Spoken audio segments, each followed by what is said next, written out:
Hello guys, कैसे हो?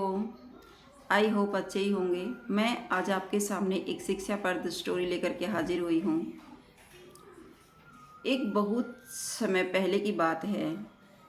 बच्चे गुरुकुल में पढ़ रहे थे। गुरुजी शिक्षा दे रहे थे। उनमें से एक बच्चे को गुरुजी ने अपने पास बुलाया। वह बच्चा कमज़ोर था। गुरुजी ने उसे समझाया कि बेटा, तुम मैं जो पढ़ाता हूँ, जो शिक्षा देता हूँ, उस पर ध्यान दीजिए और ध्यान से सुनिए। आप सुनते नहीं हो। बच्चे ने कहा, सॉरी गुरुजी, मुझे माफ़ कर दो, अब मैं ध्यान दूंगा। गुरुजी ने उस बच्चे को समझाया और बैठने की इजाज़त दे दी। लेकिन बच्चा थोड़ा सा लापरवाह था। विद्या में ध्यान कम दे रहा था। बच्चे के पढ़ने की इच्छा नहीं थी क्योंकि वह बच्चा छोटा था। ऐसे ही काफ़ी दिन बीत गए। फिर वही 2 दिन के बाद उसने लापरवाही की और गुरुजी ने उसे फिर बुलाया। और गुरुजी को गुस्सा आया कि बेटा, मैं आपको काफ़ी बार समझा चुका हूँ, आप पढ़ाई पर ध्यान दीजिए या फिर अपने घर चले जाइए। बच्चे ने कहा, माफ़ कर दो गुरुजी, अब की बार मैं ध्यान दूंगा। गुरुजी फिर पढ़ाते। तो ऐसे कुछ समय बीत गया। बच्चे की फिर वही हरकत थी। बच्चा पढ़ाई पे ध्यान नहीं दे रहा था। गुरुजी ने फिर उसे गुस्से में आकर के बुलाया और कहा, आप अपना हाथ दिखाओ मुझे। तो बच्चे ने अपना हाथ आगे कर दिया।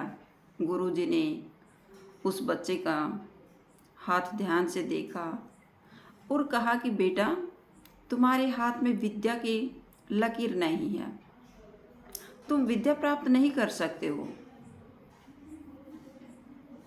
क्योंकि तुम्हारे हाथ में विद्या की तो लकीर ही नहीं है। तुम्हारी किस्मत में नहीं है, तुम्हारे भाग्य में नहीं है कि तुम विद्या प्राप्त कर सको। तुम समय बर्बाद मत करो और अपने घर चले जाओ, कोई और काम धंधा कर लो।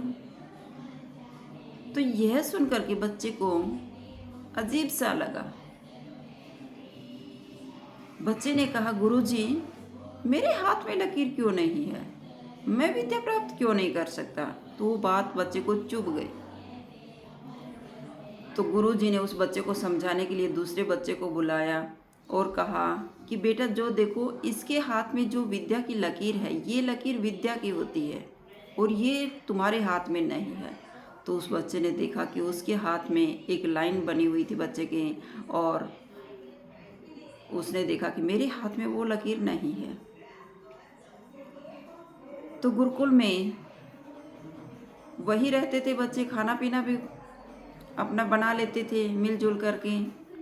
तो वहाँ से बच्चा दौड़ा और एक चाकू उठाया और उसने अपने हाथ में उस चाकू से एक लकीर बना ली। हाथ में गहरी चोट लग गई और खून बहने लगा।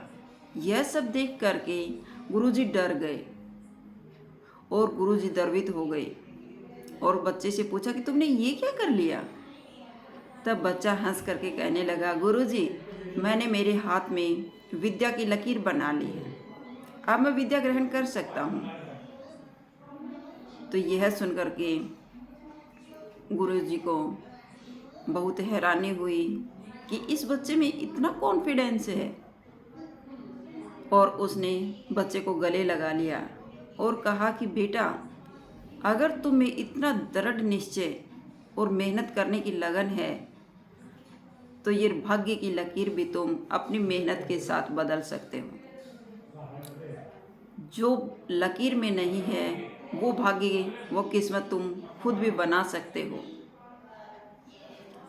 आगे चलकर दोस्तों, वही एक कमज़ोर शिष्य था जो महर्षि पाणिनि के नाम से प्रसिद्ध हुआ और विश्व प्रसिद्ध व्याकरण अष्टाध्यायी का ग्रंथ की रचना की।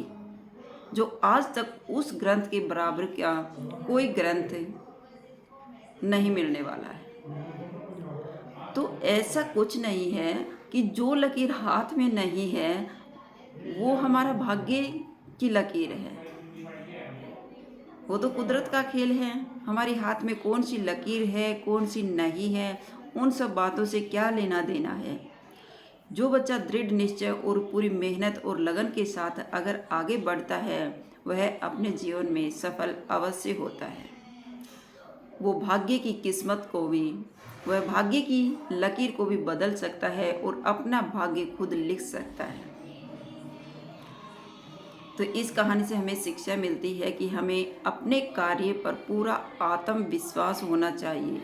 हर कार्य को पूरा कॉन्फिडेंस और पूरी लगन और मेहनत के साथ अगर हम करते हैं तो हम उस कार्य में अवश्य सफल हो जाते हैं। आई होप आपको मेरी स्टोरी पसंद आई होगी। अगर आपको मेरी स्टोरी पसंद आई हो तो प्लीज़ लाइक कीजिए, शेयर कीजिए और सब्सक्राइब करना न भूलें। फिर मिलते हैं नेक्स्ट वीडियो में। Bye bye.